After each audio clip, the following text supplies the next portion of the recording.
Driver ojol teriak-teriak minta bayaran di tengah kuburan. Ngakak, driver ojek online, ojol teriak-teriak minta bayaran di tengah kuburan. Gerak-gerik driver ojol itu pun diperhatikan warga sekitar. Bahkan, warga sekitar mengabadikan momen kocak saat driver ojol teriak-teriak minta bayaran di tengah kuburan.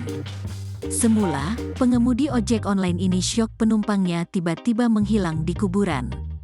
Dia kemudian kembali dan bertemu seorang warga yang telah memantau gerak-geriknya, serta menceritakan bahwa di gang itu banyak ojol yang telah mengalami kejadian serupa.